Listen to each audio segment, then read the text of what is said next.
Frankenstein, de Mary Shelley. Demonio, exclamé, ¿cómo te atreves a acercarte a mí? ¿No temes que descargue la fiera venganza de mi brazo agraviado sobre tu miserable cabeza? Vete, insecto despreciable, o más bien, quédate, que pueda devolverte al polvo. Ah, ojalá fuese posible, con la supresión de tu existencia, restituir a las víctimas que tan diabólicamente has aniquilado. Esperaba esta acogida, dijo el demonio. Todos los hombres odian a los desventurados, así que ¿cuánto no me deben odiar a mí, que soy el más desdichado de los seres vivientes? Sin embargo, tú, mi creador, detestas y desprecias a tu criatura, a la que tu arte te ligó con los lazos que sólo disolverá la desaparición de uno de los dos. Pretendes matarme. ¿Cómo te atreves a jugar de este modo con la vida? Cumple tu deber para conmigo, y yo cumpliré el mío respecto a ti y al resto de los hombres. Si accedes a cumplir mis condiciones, os dejaré en paz, pero si rehusas, cebaré el buche de la muerte hasta saciarla con la sangre de los amigos que aún te quedan. Monstruo abominable, demonio de la perversión, las torturas del infierno son una venganza demasiado indulgente para tus crímenes. Engendro desdichado, ¿me reprochas el haberte dado el ser? Ven, pues, que pueda extinguir la chispa que tan descuidadamente te infundí. Mi enojo no tenía límites. Me abalancé sobre él, impulsado por todos los sentimientos que pueden enconar a un ser contra la existencia de otro. Me eludió fácilmente y dijo, «Cálmate, te ruego que me escuches antes de descargar tu odio sobre mi desventurada cabeza. ¿No he sufrido bastante, que aún tratas de aumentar mi desdicha? Estimo mi vida, aunque solo sea un cúmulo de aflicciones, y la defenderé. Recuerda que me has hecho más poderoso que tú mismo. Mi estatura es superior a la tuya y mis articulaciones más flexibles, pero no siento deseos de alzarme contra ti. Soy tu criatura y seré incluso manso y dócil ante mi Señor y Rey natural, si tú también cumples tu parte, cosa que me debes. Oh, Frankenstein, no seas justo con los demás y déspota conmigo únicamente, ya que soy a quien más debes mostrar tu justicia, incluso tu clemencia y afecto. Recuerda que soy tu criatura. Debería ser tu Adán, pero soy más bien el ángel caído, a quien privaste de la alegría sin haber cometido mal alguno. En todas partes veo la felicidad, de la que solo yo me encuentro irrevocablemente excluido. Yo era afectuoso y bueno, y la aflicción me ha convertido en demonio. Haz que sea feliz, y seré virtuoso otra vez. Vete, no quiero escucharte. No puede haber comunión entre nosotros. Somos enemigos. Vete, o pongamos a prueba nuestras fuerzas en una lucha en la que caiga uno de los dos. ¿Cómo podré conmoverte? ¿No hay súplica capaz de hacer que vuelvas una mirada favorable hacia tu criatura, que implora tu bondad y tu compasión? Créeme, Frankenstein, yo era benévolo. Mi alma resplandecía de amor y humanidad, pero ¿no estoy solo, miserablemente solo? Si tú, mi creador, me detestas, ¿qué me cabe esperar de tus semejantes que no me deben nada? Me desprecian y me odian. Mi refugio son las montañas desiertas y los desolados glaciares. He vagado por aquí durante muchos días. Las cavernas de hielo, que únicamente yo no temo y el hombre no apetece, son mi morada. Bendigo estos cielos desolados, pues son conmigo más clementes que tus semejantes. Si la multitud humana conociese mi existencia, haría como tú, se armaría para destruirme. ¿No habré de odiar entonces a quienes me odian a mí? No haré trato alguno con mis enemigos. Si soy desdichado, compartirán mi desdicha. Sin embargo, en tu mano está el compensarme y librarles a ellos de un mal que puedes aumentar tanto que no solo tú y tu familia, sino miles de seres serán tragados por los torbellinos de la furia. Deja que se conmueva tu compasión y no me desprecies. Escucha mi historia. Cuando la hayas oído, abandóname o compadécete de mí, según lo que creas que merezco, pero óyeme. A los culpables, aunque lo sean por delitos de sangre, las leyes humanas les permiten hablar en su propia defensa antes de ser condenados. Escúchame, Frankenstein. Tú me acusas de homicidio y, sin embargo, destruirías a tu propia criatura con la conciencia tranquila. Oh, bendita, eterna justicia del hombre, pero te pido que no me perdones, óyeme, y luego, si puedes, si quieres, destruye la obra de tus manos. ¿Por qué me traes a la memoria, repliqué, la circunstancia cuyo recuerdo me hace estremecer, de que he sido yo tu miserable origen y autor? Maldito sea el día, demonio abominable, en que viste la luz por primera vez. Malditas, aunque sea yo quien las maldiga, las manos que te formaron. Me has hecho desdichado más allá de cuanto cabe imaginar. No me has dejado la posibilidad de considerar si soy contigo justo o no. Vete, líbrame de la visión de tu presencia detestable.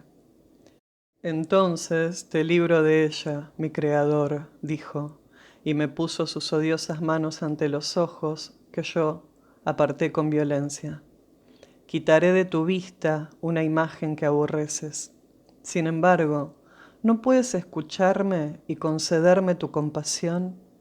Por las virtudes que poseí una vez, pido eso de ti. Escucha mi historia, es larga y extraña, pero la temperatura de este lugar no conviene a tu constitución delicada. Vamos a la cabaña del monte. El sol aún está alto, antes de que baje a ocultarse tras aquellos precipicios nevados e ilumine otro mundo. Habrás oído lo que tengo que contarte y podrás decidir. De ti depende si debo dejar para siempre la vecindad del hombre y llevar una vida inofensiva, o convertirme en azote de tus semejantes y autor de tu propia e inmediata ruina. Dicho esto, emprendió la marcha por el hielo, le seguí. Tenía el corazón agobiado y no le contesté, pero mientras caminábamos, sopesé los diferentes argumentos que él había esgrimido y decidí, al menos, escuchar su historia. En parte me movía la curiosidad y la compasión reforzaba esta resolución. Hasta aquí le había tenido por el asesino de mi hermano y deseaba vivamente confirmar o desechar tal suposición. Por primera vez, también, comprendí cuáles eran los deberes de un creador con su criatura y que debía hacerla feliz antes que lamentar su perversidad. Estos motivos me impulsaron a acceder a su petición, así que cruzamos el hielo y subimos a la roca opuesta. El aire era frío y la lluvia empezaba a caer otra vez. Entramos en la cabaña, el demonio con expresión exultante y yo con el corazón oprimido y el ánimo desalentado. Pero accedí a escucharle.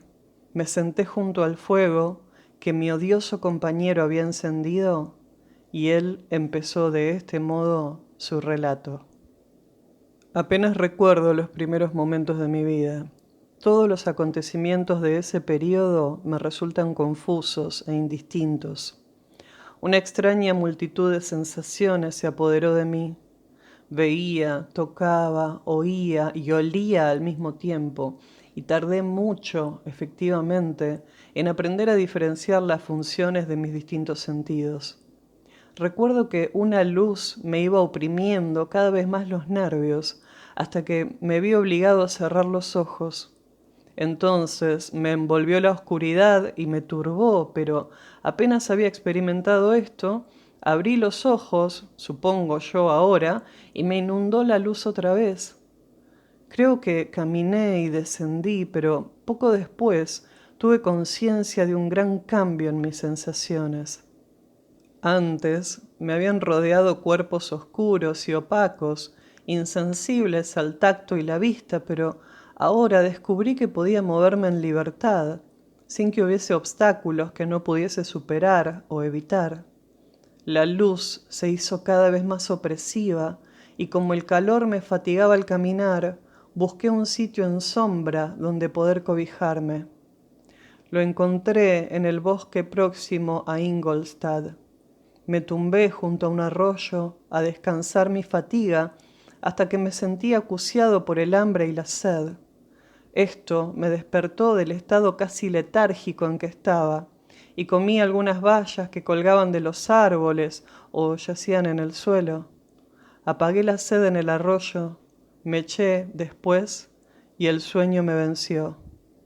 Era de noche cuando me desperté. Tenía frío y medio me asusté instintivamente, por así decir, al verme tan solo. Antes de abandonar tu aposento, impulsado por una sensación de frío, me había cubierto con algunas ropas, pero eran insuficientes para protegerme del rocío de la noche. Me sentía pobre, desamparado, miserable, desdichado.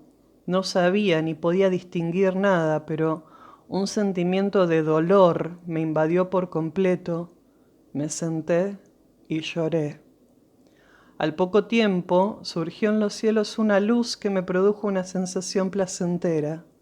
Me levanté de un salto y vi una forma radiante que se elevaba entre los árboles. Me quedé mirándola con una especie de asombro. Se desplazaba lentamente, pero iluminaba el camino, y salí de nuevo en busca de bayas. Aún tenía frío cuando debajo de un árbol encontré una capa enorme con la que me cubrí y me senté en el suelo. En mi mente no había una sola idea clara, todo era confuso. Sentía la luz y el hambre y la sed y la oscuridad. En mis oídos sonaban innumerables ruidos y de todas partes me llegaban olores distintos. El único objeto que podía distinguir era una luna esplendorosa y en ella fijaba los ojos con placer. Transcurrieron varios cambios de días y noches y el orbe nocturno había menguado ya mucho cuando empecé a diferenciar unas sensaciones de otras. Poco a poco fui distinguiendo con claridad la corriente cristalina que me proporcionaba bebida y los árboles que me protegían con su follaje. Me encantó descubrir que un sonido agradable, que a menudo recreaba mis oídos, provenía de la garganta de los pequeños animalillos alados que con frecuencia interceptaban la luz de mis ojos. Empecé a observar también con mayor precisión las formas que me rodeaban y a distinguir los contornos del techo radiante que formaba una bóveda por encima de mí. Unas veces trataba de imitar los cantos deliciosos de los pájaros, pero no podía. Otras trataba de expresar mis sensaciones a mi propia manera, pero los toscos e inarticulados sonidos que brotaban de mi garganta me asustaban y me hacían enmudecer. La luna había desaparecido de la noche y había surgido otra vez menguada mientras yo seguía en el bosque. Por entonces mis sensaciones se habían vuelto claras y mi mente contenía cada día más ideas. Mis ojos se acostumbraron a la luz y a percibir los objetos en su justa forma. Distinguía al insecto de la hierba y poco a poco una hierba de otra. Descubrí que el gorrión solo profería notas discordantes, mientras que las del mirlo y las del tordo eran dulces y seductoras. Un día en que me sentía acosado por el frío, encontré una fogata que habían dejado unos vagabundos y me sentí inundado de placer ante el calor que experimenté junto a ella. En mi alegría, metí mi mano entre las ascuas encendidas, pero la retiré inmediatamente con un grito de dolor. Qué extraño, pensé, que la misma causa sea capaz de producir efectos tan opuestos. Examiné los materiales del fuego y descubrí que se trataba de leña. Recogí rápidamente algunas ramas, pero estaban mojadas y no ardieron. Esto me apesadumbró y me quedé sentado, observando la actividad del fuego. La leña mojada que había puesto junto a la fogata se secó y acabó encendiéndose también. Reflexioné sobre esto y tocando las diversas ramas descubrí cuál era la causa, de modo que me dediqué afanosamente a recoger gran cantidad de leña a fin de secarla y así tener suficiente provisión. Al llegar la noche, trayendo el sueño conmigo, sentí un gran temor de que el fuego se apagase. Lo cubrí cuidadosamente con leña seca y hojas y coloqué ramas mojadas encima. Luego, extendiendo la capa, me tumbé en el suelo y me quedé dormido. Había amanecido cuando desperté y mi primer cuidado fue visitar el fuego. Lo destapé y una suave brisa lo avivó rápidamente, encendiendo una llama. Observé eso también. Confeccioné un aventador con ramas y con él avivé las brasas casi apagadas. Cuando llegó la noche de nuevo, me di cuenta con placer que el fuego daba luz a la vez que calor, y el descubrimiento de esta cualidad me resultó útil para preparar alimentos, pues había encontrado algunos restos de asado que los viajeros habían dejado y que tenían un sabor mucho más grato que las bayas que yo cogía de los árboles. Así que probé a preparar mi comida de la misma manera, colocándola en las brasas vivas. Descubrí que las bayas se estropeaban de esta forma y que las nueces y raíces mejoraban mucho. Pero empezó a escasear la comida, y a menudo me pasaba el día entero buscando en vano alguna bellota con que mitigar los tormentos del hambre. Al darme cuenta de esto, decidí abandonar el lugar que hasta ahora había habitado y buscar otro donde pudiera satisfacer fácilmente las pocas necesidades que sentía. Lo que más me pesaba de esta emigración era perder el fuego que había conseguido accidentalmente, ya que no sabía producirlo otra vez. Estuve varias horas considerando seriamente esta dificultad, pero me vi obligado a renunciar a todo intento de proporcionármelo, y envolviéndome con la capa, crucé el bosque hacia poniente. Pasé 3 días en estos vagabundeos y al fin llegué a campo abierto. La noche antes había caído una gran nevada y los campos tenían una blancura uniforme. El aspecto era desolador y me di cuenta de que mis pies estaban yertos a causa de la fría y húmeda sustancia que cubría el suelo. Eran alrededor de las 7 de la mañana y deseaba vivamente encontrar alimento y cobijo. Por último, divisé una pequeña cabaña en una ladera, construida sin duda para resguardo de algún pastor. Aquello era nuevo para mí y examiné la construcción con curiosidad. Al ver la puerta abierta, entré. Había un hombre viejo sentado cerca del fuego, donde se preparaba el desayuno. Se volvió al oír el ruido y al verme, profirió un alarido y abandonando la choza, echó a correr por los campos a una velocidad increíble para su cuerpo debilitado. Su aspecto, distinto de cuanto se había visto hasta ahora, y su huida me dejaron un poco sorprendido, pero me encantó la choza. Aquí no podían penetrar la nieve y la lluvia, el suelo estaba seco, y me pareció un refugio tan exquisito y divino como el pandemonium a los diablos del infierno, después de los sufrimientos en el lago de fuego. Devoré con avidez los restos del desayuno del pastor, consistentes en pan, queso, leche y vino. Este último, sin embargo, no me gustó. Luego, vencido por el cansancio, me tumbé en la paja y me quedé dormido.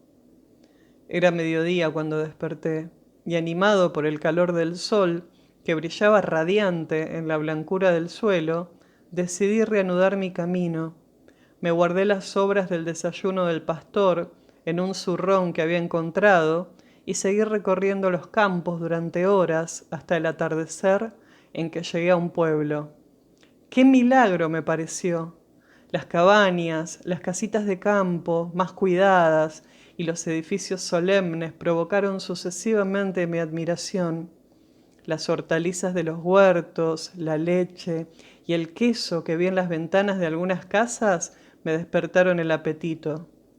Entré en una de las mejores, pero apenas puse los pies en el umbral, los niños empezaron a chillar y una de las mujeres se desmayó. Todo el pueblo se alarmó.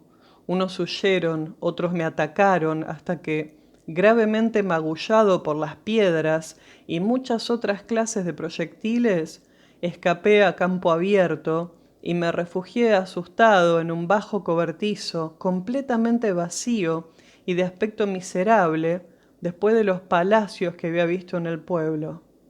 Este cobertizo estaba adosado a una casita cuidada y de aspecto agradable, pero tras la última experiencia que tan cara me había costado, no me atreví a entrar. El lugar de mi refugio estaba hecho de troncos y era tan bajo que a duras penas podía permanecer de pie en su interior. No tenía tabla alguna que formase el piso, si bien tenía el suelo seco, y aunque el viento entraba por innumerables grietas, encontré que era un abrigo confortable contra la nieve y la lluvia. Así que me escondí en él y me eché, feliz de haber encontrado un refugio, aunque miserable, contra las inclemencias del tiempo y más aún contra la barbarie del hombre. Tan pronto como clareó el día, salí a gatas de mi perrera a fin de echar una ojeada a la casa adyacente y averiguar si podía quedarme en este escondite que había encontrado. Estaba adosado a la parte posterior de la casa y rodeado por una cochiquera y una charca de agua clara. Uno de los lados tenía una abertura que era por donde me había introducido, pero ahora cubrí todas las grietas por las que podía ser visto con piedras y ramas, aunque de modo que pudiera quitarlas para salir. Toda la luz que me llegaba entraba por el lado de la cochiquera y era suficiente para mí. Después de arreglar de este modo mi morada y alfombrarla con paja limpia, me retiré, pues vi la figura de un hombre a cierta distancia y recordaba demasiado bien el tratamiento que había recibido la noche anterior para confiarme a su poder. Antes, sin embargo, me había provisto para la comida del día de una hogaza de tosco pan que había robado y de un tazón con que poder beber, más conveniente que la mano, del agua pura que discurría junto a mi escondite. El suelo estaba un poco levantado, de modo que se encontraba perfectamente seco, y debido a la proximidad de la chimenea de la casa, estaba tolerablemente caliente. Provisto de este modo, resolví quedarme en dicho cobertizo hasta tanto no ocurriera alguna cosa que me hiciera cambiar de parecer. Era, en efecto, un paraíso comparado con el bosque desolado, mi primera residencia, con las ramas goteantes de lluvia y la tierra húmeda. Desayuné con apetito y estaba a punto de quitar una tabla para salir en busca de un poco de agua cuando oí pasos y al mirar a través de una pequeña rendija vi a una joven criatura con un cubo en la cabeza que cruzaba por delante del cobertizo. Era una muchacha muy joven y de dulce figura, distinta de cuantas había visto hasta entonces en las campesinas y criadas de las granjas. Sin embargo, iba pobremente vestida con una tosca enagua de color azul y una chaqueta por única vestimenta. Llevaba su rubio cabello trenzado y sin adornos. Parecía paciente, aunque triste. Desapareció de mi vista y como un cuarto de hora después regresó con el cubo, ahora parcialmente lleno de leche. Mientras caminaba, incómoda por la carga, salió a su encuentro un hombre joven, cuyo rostro reflejaba un desaliento más profundo. Profirió unos sonidos con aire de melancolía, tomó el cubo de la cabeza de ella y lo llevó él mismo a la casa. La niña le siguió detrás y desaparecieron. Poco después vi otra vez al joven cruzar el campo por detrás de la casa, con algunas herramientas en la mano. La niña andaba ocupada también, unas veces en la casa y otras en el exterior. Al examinar mi morada, descubrí que en otro tiempo una de las ventanas de la casa se abría a lo que ahora era el interior del cobertizo, pero su hueco había sido cegado con tablas. En una de ellas había una rendija pequeña y casi imperceptible. A través de esta grieta se veía una habitación limpia y encalada, casi desprovista de muebles. En un rincón, cerca de una pequeña chimenea, había sentado un anciano, con la cabeza apoyada entre las manos, en actitud desconsolada. La niña estaba ordenando la casa, luego sacó algo de un cajón, con lo que ocupó después sus manos, y se sentó junto al anciano, el cual, tomando un instrumento, comenzó a tocar y producir unos sonidos más dulces que la voz de los tordos y los ruiseñores. Era una escena encantadora, incluso para mí, pobre desdichado, que jamás había visto nada tan hermoso hasta ahora. El cabello plateado y el semblante benévolo del viejo campesino conquistaron mi respeto, mientras que los dulces modales de la niña cautivaron mi amor. El viejo tocaba una tonada dulce y triste que, según descubrí, arrancaba lágrimas de los ojos de su amable compañera, cosa de la que el viejo no se dio cuenta hasta que ella sollozó de manera audible. Entonces él pronunció unos cuantos sonidos y la rubia criatura, dejando la labor, se arrodilló a sus pies. Él la levantó y sonrió con tal ternura y afecto que yo mismo experimenté una emoción extraña e irresistible. Era una mezcla de dolor y de placer, tal como no me habían hecho sentir jamás ni el hambre, ni el frío, ni el calor, ni el alimento. Me retiré de la ventana, incapaz de soportarlo.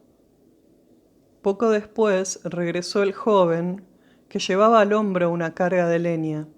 La niña salió a la puerta a recibirle, le ayudó a descargar y entrar un poco de leña a la casa y la echó al fuego. Luego ella y el joven se retiraron a un rincón de la casa y a él le enseñó una gran hogaza y un trozo de queso.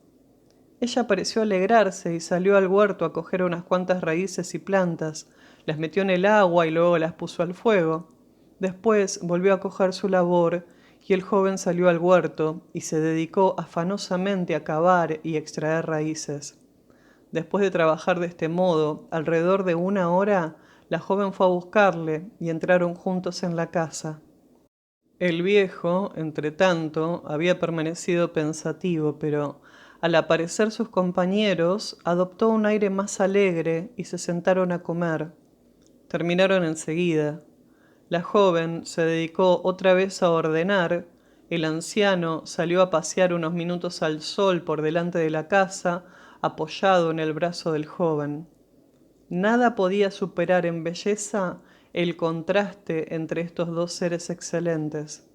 Uno era viejo, con los cabellos plateados y un semblante que resplandecía de benevolencia y amor. El más joven era de delgada y graciosa figura, y su rostro estaba moldeado con la más bella simetría, aunque sus ojos y su actitud expresaban una profunda tristeza y desaliento. Luego el anciano regresó a la casa, y el joven, con herramientas distintas a las que había empleado por la mañana, se encaminó al otro lado de los campos. La noche cerró rápidamente, pero, para mi mayor asombro, vi que los campesinos tenían un medio de prolongar la luz mediante el uso de velas, y fue una alegría descubrir que la puesta de sol no puso fin al placer que yo experimentaba observando a mis vecinos humanos. Por la noche, la niña y su compañero se entregaron a diversas ocupaciones que yo no entendí, y el anciano cogió nuevamente el instrumento que producía los diversos sonidos que me habían encantado por la mañana. Tan pronto como hubo terminado, empezó el joven no a tocar, sino a emitir sonidos monótonos, que no tenían la armonía del instrumento del anciano ni los cantos de los pájaros. Luego supe que leía en voz alta, pero entonces no sabía nada de la ciencia de las palabras y las letras. La familia, tras ocuparse en esto durante breve rato, apagó las luces y se retiró, supuse, a descansar.